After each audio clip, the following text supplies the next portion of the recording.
Welcome to another episode of the Global Investors Podcast. I'm your host, Charles Carillo. Today we have Anthony, Camila, and Vince Coletti. They are single-family and multifamily real estate investors located near me here in South Florida.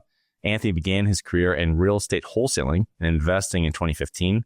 And since that time, his brother and his wife have joined him in the business. They have successfully bought properties via direct mail and have a true passion for growing fruit and native Florida plants at all their properties.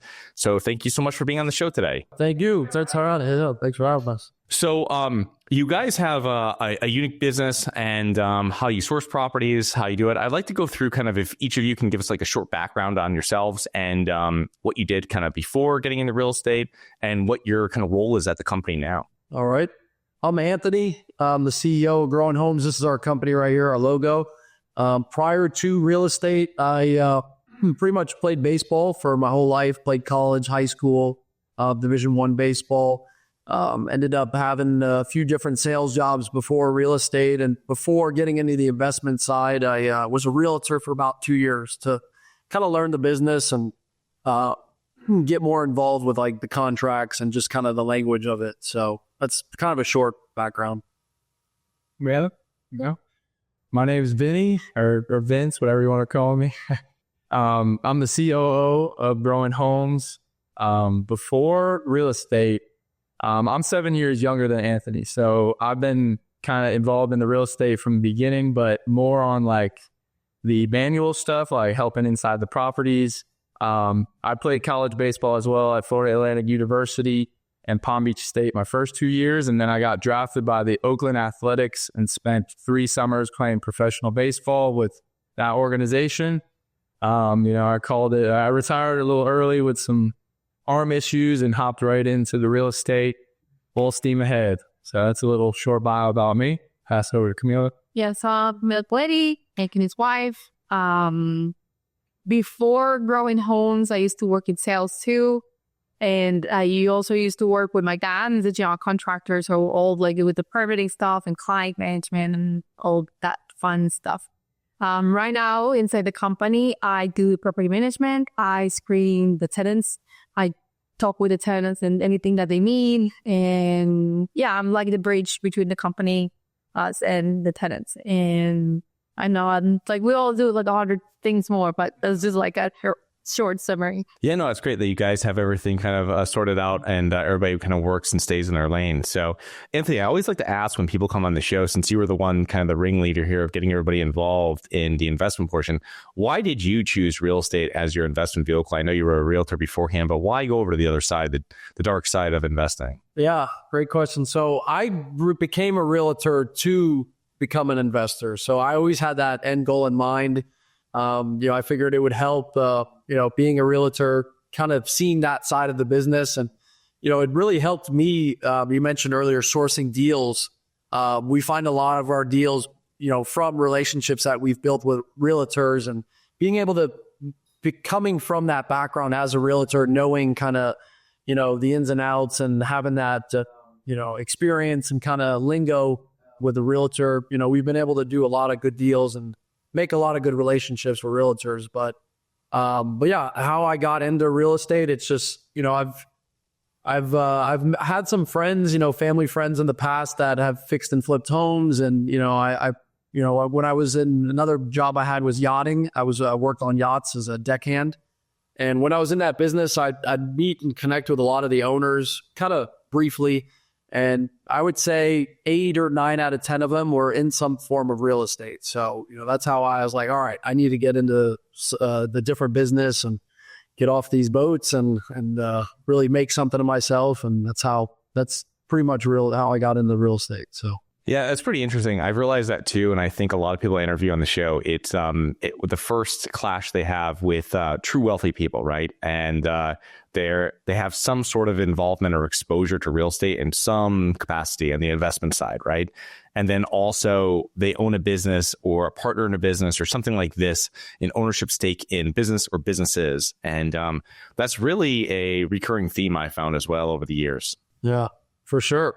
So as you kind of work through what you guys' investment strategy is, and I mean, as I as I kind of throw out questions here, feel free for either of you to take them and add to them as you like. But what is your current real estate investment strategy with your firm now? I know you guys, are doing single family, doing multifamily. So what type of property do you really target, and what's a typical business plan look for you? Yeah. So on the real estate side, our main focus is distressed properties. That's kind of what we did. That's what I did coming in, finding great deals. That's probably the hardest thing when people ask, like newer investors, what's some of the challenges, and that's sourcing deals. I've always been great at that in the beginning, and that's kind of our strategy now is, we are looking for larger mid-size multis, those 50, 40 unit size deals. But, as they're tough to come by. So, what we know is, what we've been involved in is single family homes. We'll flip smaller condos, townhouses, villas. Now we're starting to keep some of the single family homes as well. We just purchased our first one last week. We got a great deal. Instead of flipping it, we're going to be keeping it as a rental. So we're in the middle of fixing that up now. So to summarize it, just really distressed properties, whether it's very distressed, the property's in bad condition, or, maybe the owner's in a distressed situation where they really need to sell and sell quickly. So that's kind of our wheelhouse is properties that are, we purchase them below market value because of the distress situation. Yeah, we're not afraid of the work. Or work, bring it on. Yeah, we bought some very, very distressed properties. So this one we're in right now. This was probably one of the biggest projects. Our house, so we're been living. Yeah.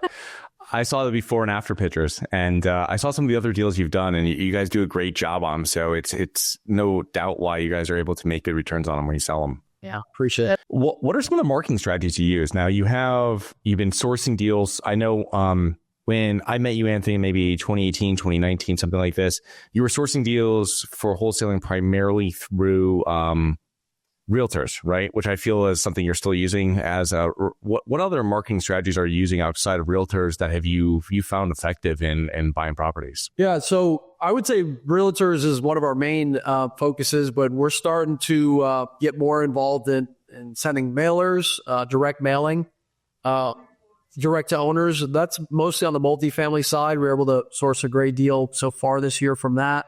Camila and I just got back from a property. We just met an owner today, actually, from a letter as well. Some of the other strategies we're using is social media. We just started that. Vin's really taken a big role into the website and social media and connecting all the different landing pages. Yeah, we did a little bit of the Field of Dreams approach, kind of if you build it, they will come. In the beginning, we know a lot of marketing people say try to be omnipresent, try to be everywhere. When you're everywhere, let people know what you do. So sometimes we skew a little bit on the growing food side. So on the social medias, we got to remind people that, hey, we're buying real estate. That's our primary thing.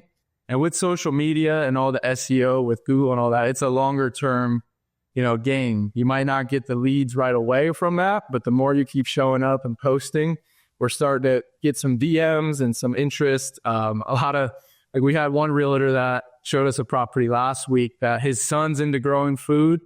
And he's like, Dad, these people buy real estate. He's showing them.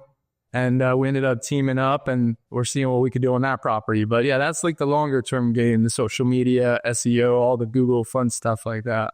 Yeah.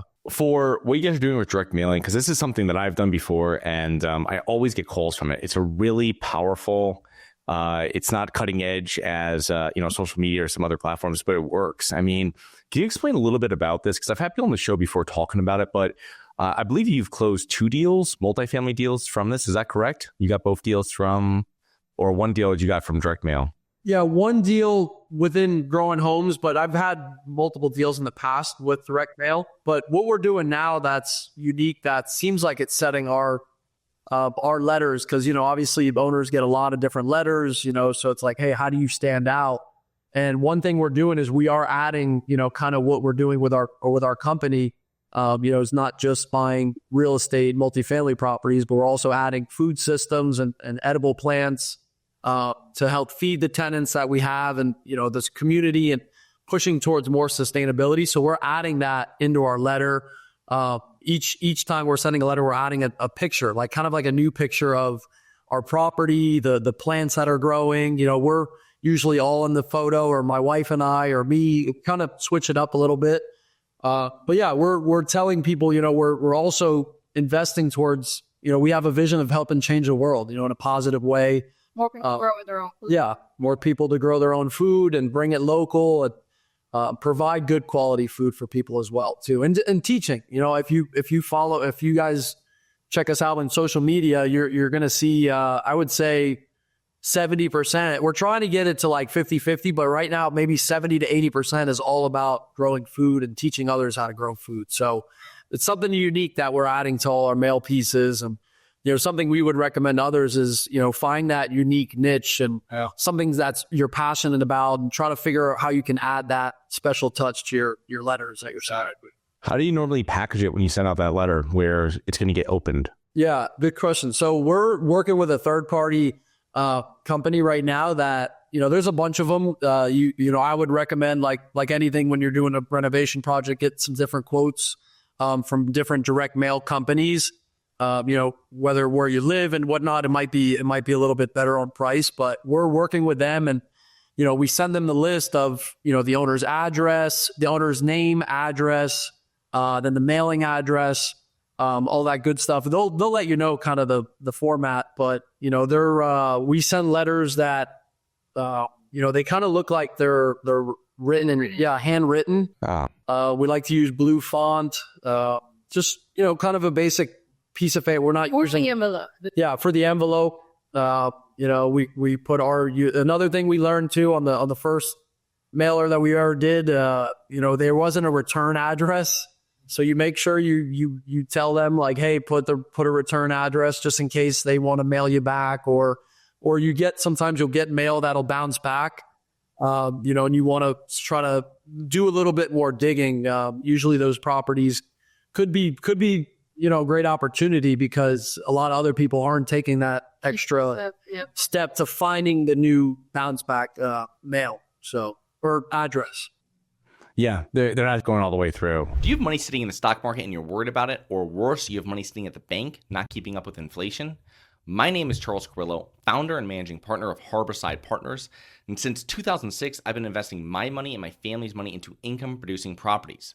These are real assets, real properties with real addresses that produce real cash flow. At Harborside Partners, we provide passive investors who love real estate with a turnkey investing solution. If you want to put your money to work in real estate but can't find deals, don't have the time to get funding, and the last thing that productive people want to do is manage real estate. We find the deals, we fund the deals, and we manage the tenants, the termites, and the properties. Partner with us at investwithharborside.com. That's investwithharborside.com. Go to investwithharborside.com. If you love real estate, you like the idea of passive income, and believe that income-producing properties will appreciate over time, go to investwithharborside.com. That's investwithharborside.com. So you talked about creating your lists and talking about fine-tuning it when you're getting mail coming back. I mean, how do you pull your lists? Are you pulling them off of through the city? You know what I mean? Through the county and doing that way? No, we use a software called Reonomy, and it's the way they have it set up is you're allowed to pull each month. You can pay for a larger subscription, but the one we're on right now is you're able to pull 1,000 properties. You could make your specific type of search. You could do like the year of the buildings. You could do the size of the property. How long the owners owned it. So we kind of have our special way of properties, like to make our specific list. And then what I started doing too, because the way we were doing it before, we were kind of sending about 2,000 to 3,000 letters a month. But what we've done in the last for the last mailer, we've got a couple big calls on it, is we're doing something unique with growing food on our properties. So we have to source properties that actually have land. Some of these multifamilies, they only have concrete, just everything's zero scaped out. So it's like, when an owner calls and they're like, talking about their property, you look it up on Google and you're like, there's no grass, no nothing. So what we started doing is I kind of just do this in my spare time, is like I'm looking, I'm going through our whole list. We had a pretty wide range of where we were. Like we were doing 2 hours north and 2 hours south of where we live. So now I'm kind of narrowing it in more about an hour each way. And I'm literally going through the list and seeing like what properties have a little bit of land. And we're building now a preferred property list. So we asked somebody that has seen him work the list. Like a lot of it, like what you said, the manual part, he has also been like hunting, like going through Google Maps, like seeing the properties, the bulk properties that would fit what we're looking for. And he's like, hey, this is not even on the list that we had. So the system. Yeah, I'm finding way more properties and I'm like, I type it in Reonomy and it's there, but when I would pull the data, it wasn't there. So yeah, that's enough. Or what we're looking for and like we going that extra mile. Yeah. Big roofs, like looking for the bigger roofs. That's, Yeah, what I found is that when we built lists, we used to use different services for it. And then now we would pull them just from the city and the county. And you get everything that way. They're not missing someone on their tax list. So that's what I found be the most accurate. There'd be other people I've had before that they'd pull a list for us and they'd be missing stuff. And you like cross-reference it and you're like, how am I missing? So if you're looking for properties built, 1990 to 2010 or something like this, I mean, obviously they're not building any more of those. So you can find it and that's going to be a set list that is never going to have to be updated, just to owners. You know what I mean? Just to check who your recent owners are. So, it's really cool that you're doing that because obviously the properties won't change even if they change hands. So once you have the address, you can always run that through again and see who the updated person is. You know what I mean? So you go to the county and they give you the whole list? Is that what you do, or you email? You can pull it right off of you go to the website and the assessor's website, you know what I mean? And you can pull them, you figure out exactly what the town size are, not town size, the property sizes are you're looking at, and you can pull them and they'll be like garden style, they'll have different unit sizes and you can just pull that right off. And then I found that obviously that's the most accurate because that's where everybody's pulling their information from. And there's going to be ones that are going to slip through there, especially if you don't mind working with some older properties that are more unique, right? Obviously, if something's built in the last 20 years, it's pretty straightforward, right? There's not going to be hitting apartments or something else, you know what I mean? Where if you're dealing with something that's built in the 60s, they might have done something with it, right? Or something got transitioned in the 60s to more units. You know what I'm saying? They might fall through the cracks, but Taxman is probably going to be able to, probably has the correct information or somewhat correct, right? And so you're going to be able to do that. So it's really just getting the address. Once you have the address and once you know that it's in the area you want to buy it, now you can add to the permanent list. And now you're just kind of I'm having a VA and they can just pull the right addresses. You know what I mean? And obviously you can't be 100% because it's 30, 90 days behind, someone buys, right? And, they might put their attorney on there or something like that as the owner's address. You'll never get to them. But for the most people, when you run it, it's going to be accurate, and you can find it. And then you can also search that down more and see the last time it sold. And that's good for seller financing type stuff of how I've manipulated the system before to kind of get what we were looking at. Because you buy someone that's in the last 3 years or something, they're not going to have probably... Yeah, you're not going to get any deals there for the most part, right? You know what I mean? For the most part. But it's something that if you're going back 10 plus years, you might find someone that has something paid off or it's paid really down, or maybe someone is not, the same person doesn't own it. It's now a family member that's running it.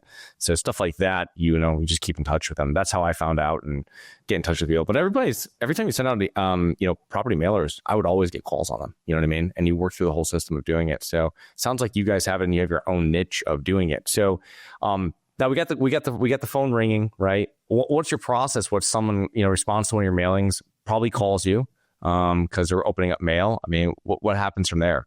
Yeah. So I'm right now handling all those calls. And my goal is just to get to know the person a little bit more before kind of talking about the property.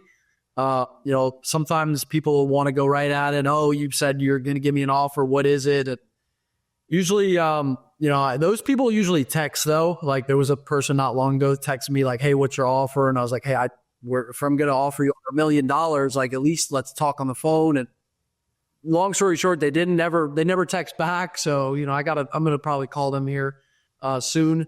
But yeah, it's just more about getting to know the person, why they're wanting to sell, getting to know their story, how long they've owned the property, try to get the rents, like what is it currently renting at? I'm not too worried about the expenses. Usually their expenses are going to change. When you're the new ownership, the taxes and the insurance, usually all that's going to change. So more about getting to know, I would say 80-20, 80% talking to the person, like, you're building a relationship and a friendship with the person versus like, hey, tell me about your property. What's going on with this thing? Why are you thanks for call. Like, instead of just asking all these questions about, more personal, instead of getting into the property, like, find out the reason why they're selling and, their story first before. Build that rapport and they'll open up. Yeah, I like the idea of it because it's difficult. I mean, let's be honest. For small multifamilies, the paperwork you're getting, the financials are just really not that good. I mean, they're all over the place, right? I can show like financials I've gotten from it's like, spreadsheet. And it's like over here, it's on a different sheet. It doesn't really make too much sense. It's really like you're saying is that it's really finding out. They'll know the rents because they're collecting that. So that's something they're going to know off the top of their head. They're not going to know what their insurance is probably off the top of their head, but it doesn't matter because you're going to get a quote for that. It's really, for the big expenses I've found, your property taxes, your insurance, you're going to figure this out yourself and you're going to put that into your own numbers, right? Because you're buying it for a completely different price of what the assessors have that on, their sheet for. So you're building rapport with them. And just to give like context of how long you build it, because I remember, Anthony, one thing, like I remember speaking to you the first time I did some direct mailing afterwards, maybe like, so the first time, when we spoke 2018, 2019, you were kind of explaining how you went. I've definitely lengthened my call times with people calling in on direct mail. And you'll get the people that are like, hey, I know you're not going to, I had one guy who was like, just give me a value of the property. I know you're not going to buy it from me, but like, can you value it? And he's like, I know it's like, I paid too much for this or something like this. So you'll get all types of people reaching out to you, but hey, they're interested at some level and you can always follow up with them. You get all types of people reaching out, but like to give context to people listening, knowing that this is a long-term pursuit. It's not like sending out one mailing and, buying 5 properties or something. What have you found for time frame from the time you normally, and this could be on single family, it could be, before your current company, whatever, multifamily, from the time you speak to them to the time you're actually closing on a property? Yeah, that's a great question. It's all really different, but I would say like average time, for a multifamily owner, at least 15 to 20 minutes. But sometimes longer. There was the woman we met today, my wife and I, that went to go tour the property. I actually spoke with her for 2 hours the first time she called me, and it was 2.5 hours. Yeah, I had headphones on, and I was involved in the conversation. But yeah, I don't think I was doing too much multitasking. No, we were working at another property. We were cleaning out another house, and I just kind of sat on the old couch that was there, had my headphones, and because it's a nice property, that she has. And so I wanted to get to know her, and she told me a lot about the property and the story about it. And, she's owned it for over 20 years. But I would say the average call, 15 to 20 minutes right in there. But in regards to like actually closing, it's even longer. Usually, we like to meet the people. If we're interested in the property, we like to actually meet the people. Meet the owners or try to at least see the property with them or meet them at a coffee shop first before just kind of making a random offer. With sometimes when we work with realtors, though, it's pretty quick. The realtors kind of have already done that legwork with the owners, and they're like, hey, the person wants this. Send us an offer. Because with single family and residential properties, it's more about price per square foot, like what stuff's selling for in that area. So it's kind of cut and dry. So, when we've done so many of them that we know our numbers really good. So we could do that. We could just send an offer, especially a lot of realtors now, they'll send us videos, which really help. We'll send us like a walkthrough video of the property. So from start to like talking to them to close, to getting it under contract, it could be within 24 hours. On the realtor. On the more of like the smaller residential stuff. But Multifamily, the last one we bought, I think we had, all three of us actually met, or no, I went to go look at the property first. Because another thing, as you probably heard, a lot of multifamily owners, they don't want you to come there as the owner. They want you, like I was as the buyer, sorry. They don't want you coming as a buyer because then, their tenants will get all flustered. So I think that day I was the inspector for the insurance company. And some of the tenants were actually even asking me, insurance, how long you been doing it? And I was like, man, kind of new at it. And but anyway, so yeah, I went to the property. We all met the owners then for coffee, I think once or twice. And then that third time we actually got the property under contract. So, some people have that like, hey, go right at them, bring the contract. That's some people's style, but we really like to, build a relationship and be win-win for everybody, on that side. I find that's different between single family and multifamily, because the thing with single family is I understand when I speak to people that are like, well, we're emailing out people that have utility cutoffs or something, or like behind on taxes. That's a completely different motivation than someone calling me to sell 12 family that they've had for 20 years or whatever, and it's cash flowing. You know what I mean?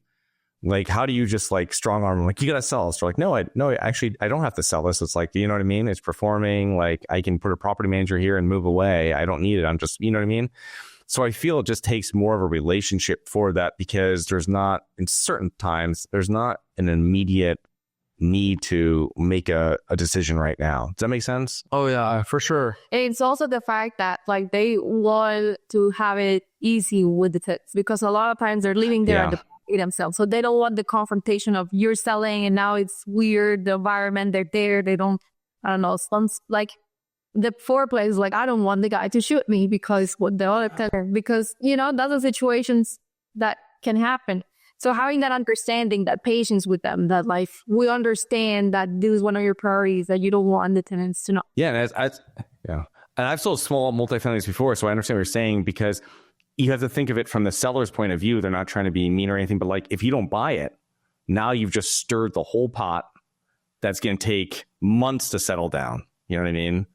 Because they're going to be like, are you selling it? And you're like, no, I already told, like, they're, and like, how do you explain? It's just, you keep on saying it. They're like, oh, you're actively trying to sell it now. You know what I mean? And they'll never get out of that. So it's just something that I totally see what they're saying. But yeah, you guys have a great way of working around it. And Anthony, you do look like an insurance person, so you'll be fine. So you guys have been in the game for a long time. I mean, what are mistakes you see? You guys talk to a lot of real estate investors, I imagine. I know, Anthony, you're telling me people reach out to you all the time for investing in real estate, want to invest in real estate passively, actively.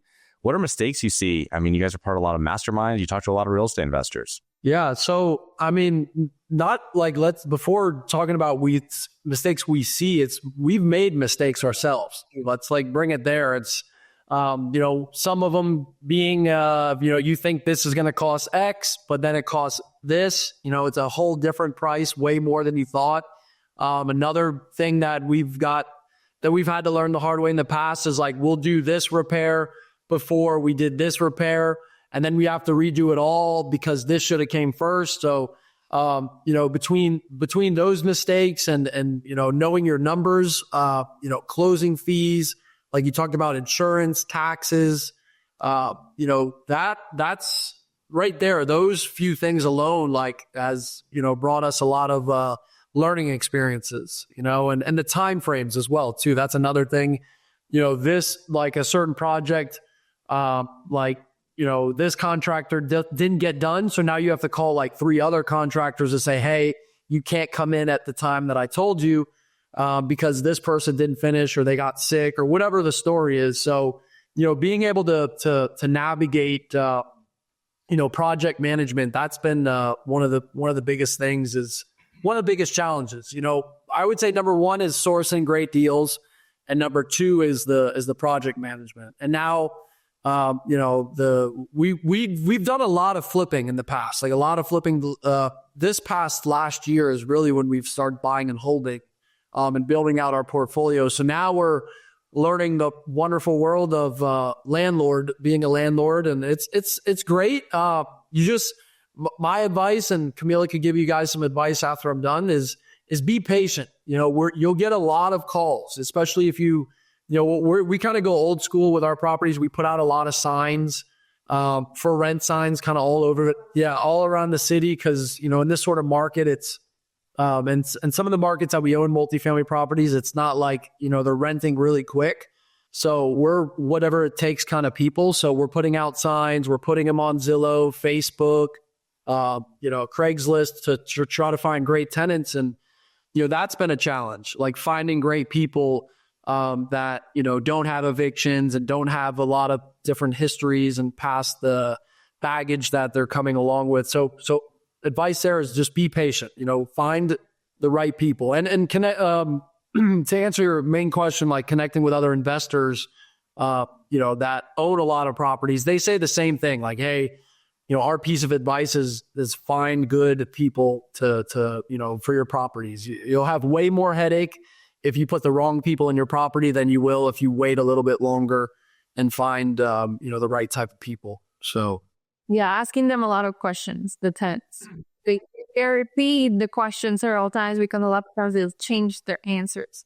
So, like, you need to be, like, what is their story? And also, don't fall for the sob stories. Like, as a woman, I think we tend to be a little bit more emotional all the time. But there's a reason why they're in that situation. It is not like you don't want to be humane, but it's just that if they bring that headache into the property, there is a headache for you, and then they're going to be an eviction, and it's a whole thing. So just asking them a lot of questions. Why are you moving? What happened? What's the story? Who is living with you? How many people are going to live with you? And like Anthony said, it's better for you to have the property vacant for a couple months than getting the wrong person in there. And a lot of times people have the debt, like they have to pay the bank, they have to pay the person that loaned the money.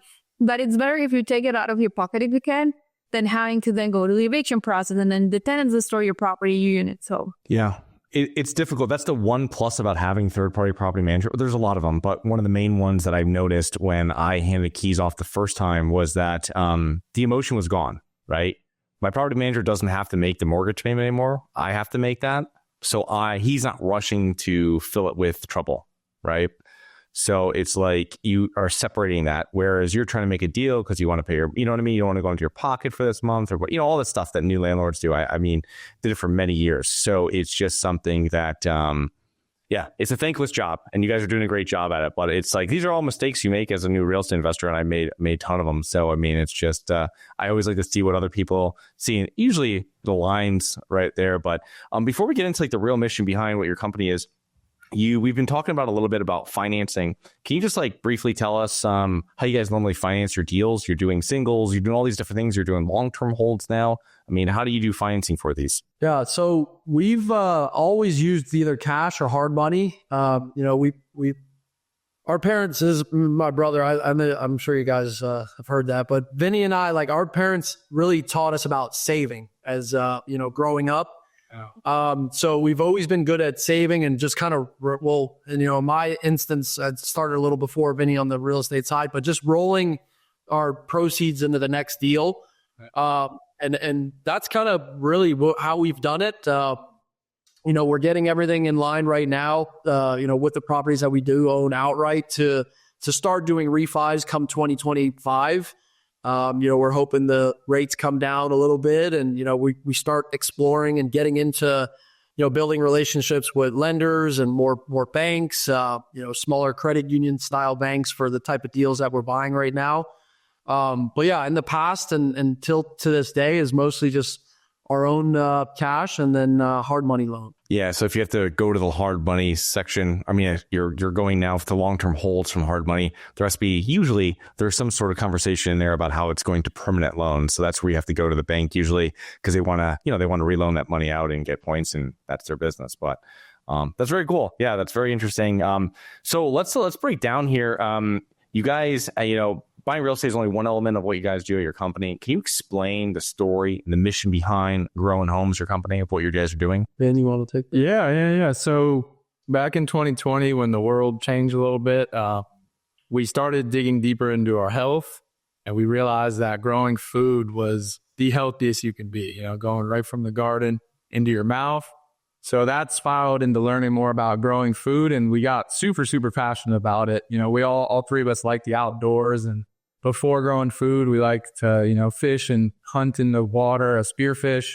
So it kind of aligned very perfectly with that. And then with the real estate side, we're like, wait, we got land on some of these properties, or most of these properties. So it's like, hey, we could start growing food on the properties. And like a big thing about it too was, we wanted to get more into the social media side, but real estate content gets a little saturated. So it's like, how do we mix this up and get more people like to be fans of what we're doing and inspire more people? So it kind of all just intertwined.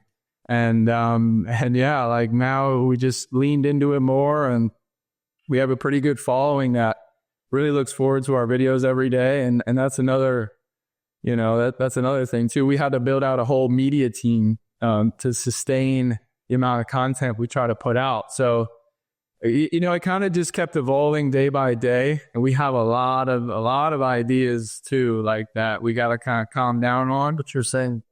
Huh? He has a saying for it. Yeah, I have a saying: the ideas come way quicker than the implementation. And we have a big old we're answering, hey, let's do this. I'm like, put it in the idea jar. We got 10 things we're working on right now. So it's just a balance between the real estate side and the growing food side. But the growing food side opened the door up to a bigger market, because a lot of the times real estate investors don't get too good of a reputation.